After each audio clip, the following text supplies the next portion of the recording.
On a cold, silent evening in the city, when glass towers shimmered against the dark sky and people hurried home to warm lights and waiting families, Adrian Kroll, one of the city's youngest millionaires, stood completely still on the marble steps outside his company building.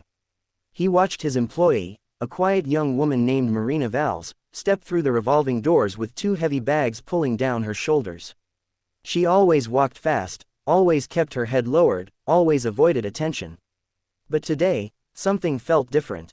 Something in the way she staggered forward, in the way her breath shivered in the cold air, made Adrian feel a strange pull in his chest. He had seen her stay late for months, always the first to arrive and last to leave, yet never once asking for help or a raise. A strange instinct told him to follow her, just once, just tonight. He told himself it wasn't suspicion, only concern. But deep inside, he knew he was chasing a feeling he didn't understand, and he had no idea that what he would discover that night would break his heart open, change the way he saw the world, and alter the course of both their lives forever. Before we begin, if you believe in kindness, second chances, and the power of compassion, please like this video, share it with someone who needs hope today. Comment your thoughts and subscribe to Kindness Corner. Also, tell us in the comments where are you watching from. Adrian followed Marina at a careful distance as she crossed the busy street, weaving through the crowd like a shadow. She never looked behind her, never paused. Her uniform, basic, worn, too thin for the cold, fluttered in the wind as she hurried down a side road that most people with warm homes and comfortable lives never noticed. Adrian thought he knew his employees. He prided himself on being fair. But watching Marina walk into darker, narrower streets made him realize how little he truly understood.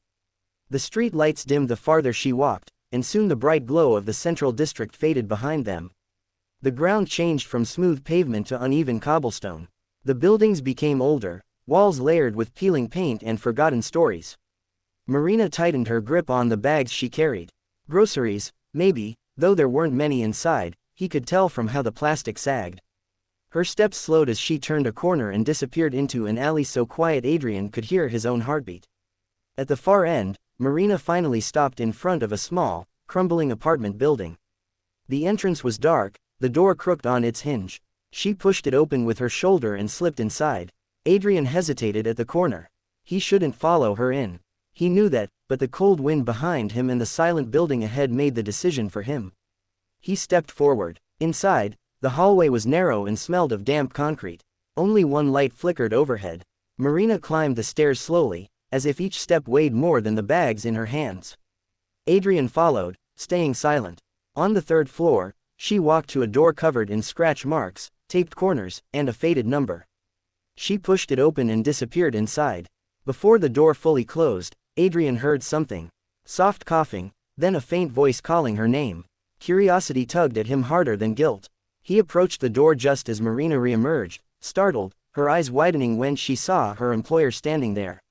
She looked terrified, not of him, but of the idea of being seen like this in a place she clearly hoped no one would ever discover. She didn't speak. She simply stepped aside hesitantly, as if giving him silent permission to look inside. The room was small, shockingly small. A single mattress lay on the floor with blankets stacked around an elderly woman whose face was pale and thin, her breath shallow. Portable medical supplies lay scattered around her, empty vials, old pills, worn bandage wrappers. A tiny electric heater hummed weakly in the corner. On the far side of the room, a cardboard box held canned soup, and a half loaf of bread. Adrian stood frozen. He had expected hardship, maybe struggle, but not this. Not a life reduced to a dim room shared between a sick mother and a daughter who worked tirelessly yet lived on the edge of survival. Marina finally spoke, her voice soft and trembling.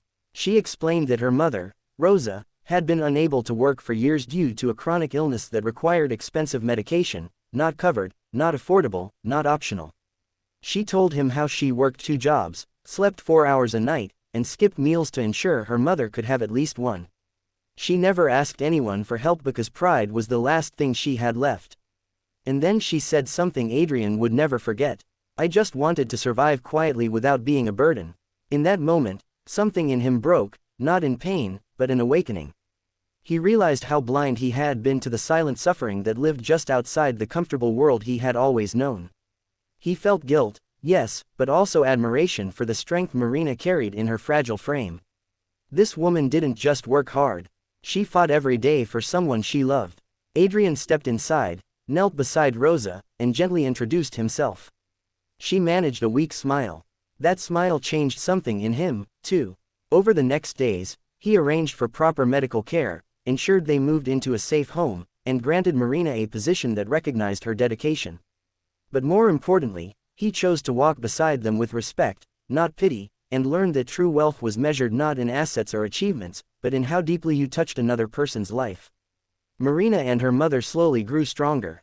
The new apartment was warm, bright, and filled with food and medical support. Adrian visited often, not out of obligation, but out of genuine connection. He realized that following her that night had been fate's way of showing him the purpose behind his success to lift others from darkness into dignity. And in helping them, he found a part of his own heart that compassion had been waiting to claim.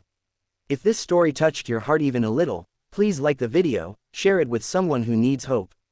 Comment your feelings and subscribe to Kindness Corner to support more heartfelt stories like this. Your engagement truly helps keep these stories alive. Before you go, tell us in the comments what part of the story moved you the most. And remember, sometimes the smallest act of noticing someone can change a life, including your own.